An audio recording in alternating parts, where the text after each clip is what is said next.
அன்பார்ந்த நேயர்களே, பவபாலா சேனலுக்கு உங்களை அன்போடு வரவேற்கிறோம். பவபாலா சேனலை இதுவரைக்கும் சப்ஸ்கிரைப் செய்யாவிட்டால் சப்ஸ்கிரைப் செய்து கொள்ளுங்கள். மறக்காமல் பெல் பட்டனை கிளிக் செய்து கொள்ளுங்கள். அப்போது நாங்கள் போடக்கூடிய வீடியோ உடனுக்குடனே உங்களை வந்து சேரும். சரி, வாருங்கள். திருவாதிரை நட்சத்திரத்தில் பிறந்திருந்தால் இந்த தாராபலன் உங்களுக்கு தன் பதிவை முழுமையாக பாருங்கள். அப்போதுதான் முழு பலனும் உங்களுக்கு பயன் உள்ளதாக அமையும். சரி, வாருங்கள் பதிவுக்குள் செல்வோம். திருவாதிரை நட்சத்திரத்தில் பிறந்தவர்களுக்கான தாராபலன். அதாவது தாராபலன் என்பது 9 வகைப்படும். 1 ஜென்மதாரை, 2 சம்பத்துதாரை, 3 விபத்துதாரை, 4 சேமதாரை, 5 பிரத்யக்குதாரை, 6 சாதகத்தாரை, 7 வதைத்தாரை, 8 மைத்திரதாரை, 9 பரம மைத்திரதாரை என்று 9 பயன்பாடுகள் உள்ளன. அதாவது இந்த தாரைக்குரிய, அதாவது ஜென்மதாரைக்கு அதிபதியாக வரக்கூடிய நட்சத்திரமும் கிரகமும் பார்ப்போம். அதாவது ஜென்மதாரைக்கு அதிபதியாக வரக்கூடியவர் ராகு பகவான். அவருடைய நட்சத்திரமான திருவாதிரை, சுவாதி, சதயம் ஆகிய நட்சத்திரங்கள் வருகிறது.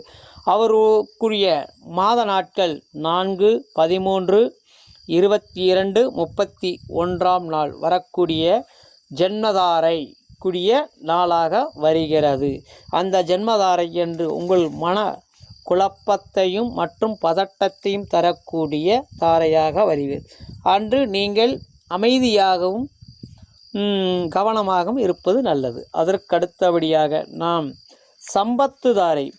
இந்த சம்பத்துதாரைக்கு அதிபதியாக வரக்கூடிய கிரகம் குரு.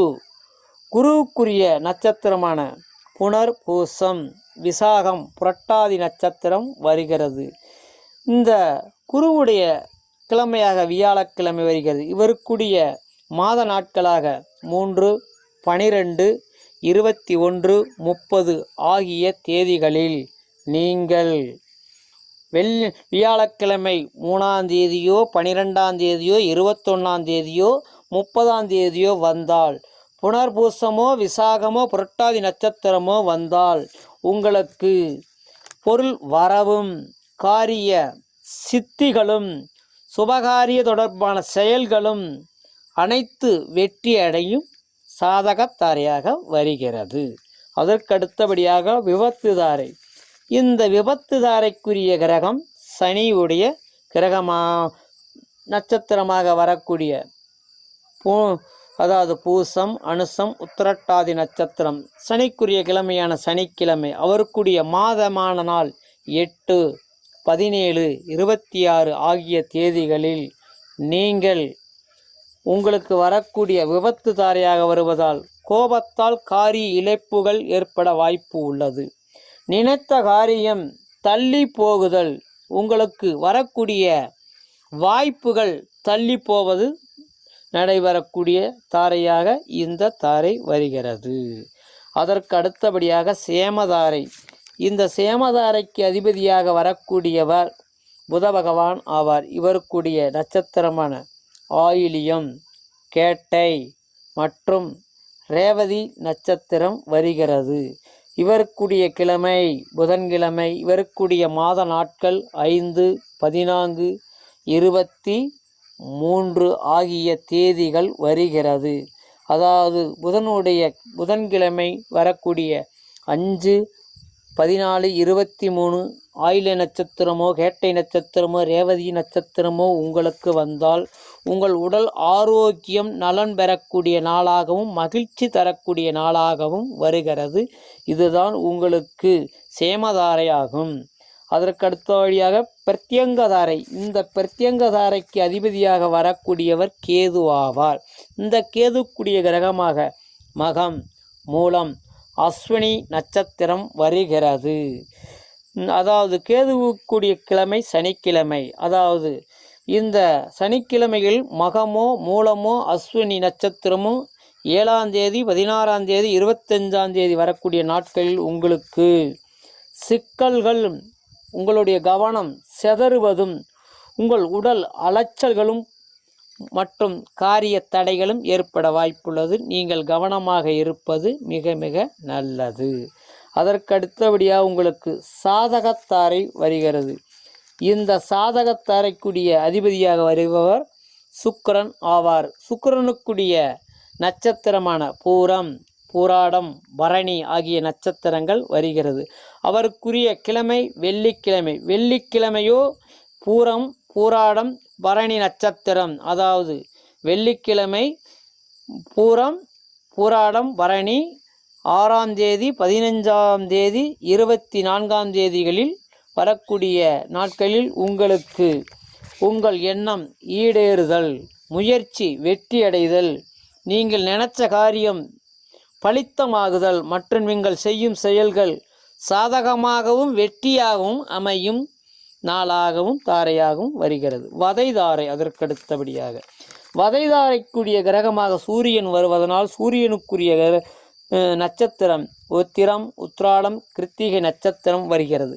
சூரியனுக்குரிய நாளாக ஞாயிற்றுக்கிழமை வருவதன் மூலமாக அவருக்குடைய மாத நாட்களாக 1, 10, 19ஆம் தேதி வருகிறது. இந்த நாட்களில் நீங்கள் உடல் சோர்வு தரக்கூடியதாகவும் மனதில் கலக்கம் தரக்கூடியதாகும், இனம் புரியாத கவலை வருவதாகும், செய்யும் வேளையில் நாட்டமில்லாமல் இருப்பது போன்றவை நடக்கக்கூடியதாக இருப்பது மிக எச்சரிக்கையாக இருப்பது நல்லது. அதற்கடுத்தபடியாக நாம் பார்க்க இருப்பது மைத்திரதாரை. இந்த மைத்திரதாரைக்கு அதிபதியாக வரக்கூடியவர் சந்திர பகவான் ஆவார். சந்திரனுக்குரிய கிழமை திங்கட்கிழமை, அவருக்குரிய நட்சத்திரம் அஸ்தம், திருவோணம், ரேவதி. அந்த நாட்களில் அதாவது மாதங்களில் 2, 12, 11ஆம் தேதி மற்றும் 20ஆம் தேதி வரக்கூடிய மாத நாட்களில் உங்களுக்கு திங்கட்கிழமை அஸ்தம், திருவோணம், ரேவதி நட்சத்திரம் வந்தால் அந்த நாட்களில் நீங்கள் தெய்வ காரியம் செய்தால் 100% நன்மையாக அமையும். நீங்கள் புதிய முயற்சிகளோ புதிய செயல்களோ செய்தாலும் வெற்றியாக மாறும். இது உங்களுக்கு மைத்திரதாரையாக வருகிறது. அதற்கடுத்தபடியாக பரம மைத்திரத்தாரை. இந்த பரம மைத்திரதாரைக்கு அதிபதியாக வரக்கூடியவர் செவ்வாய் பகவான் ஆவார். செவ்வாய்க்குடைய நட்சத்திரமாக சித்திரை, அவிட்டம், மிருகசீரிஷம். செவ்வாய்க்குடைய கிழமையாக செவ்வாய்க்கிழமை வரக்கூடிய சித்திரை, அவிட்டம், மிருகசீரிஷம். இவருக்கு வரக்கூடிய நாட்கள் மாத நாட்கள் 9, 18, 27 ஆகிய நாட்களில் உங்களுக்கு எந்த சுபகாரியம் நீங்கள் எடுத்துக்கொண்டாலும் செயல்படுத்தினாலும் அனைத்தும் சுபமாகவும் உங்கள் செயல் 100% கைகூடும் நாளாகவும் அமையும். இது இந்த செவ்வாய்க்கிழமை அன்று வரக்கூடிய சித்திரை, அவிட்டம், மிருகசீரிஷம்.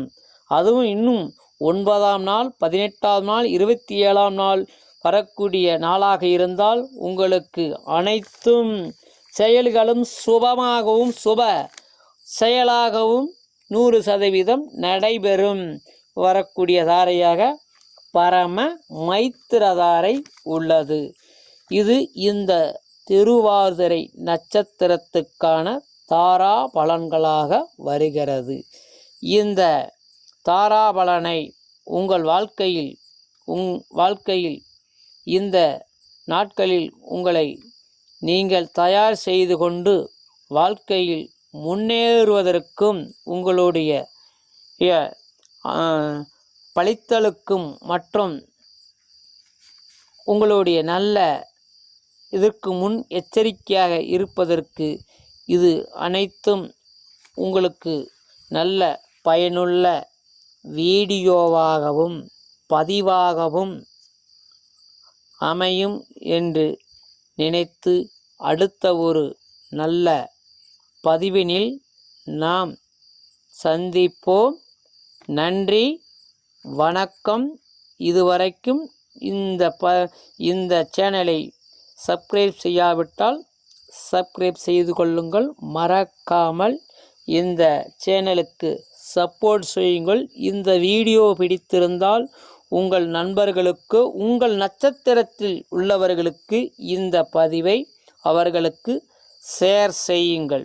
நன்றி, வணக்கம். மீண்டும் அடுத்த ஒரு நல்ல பதிவில் சந்திப்போம்.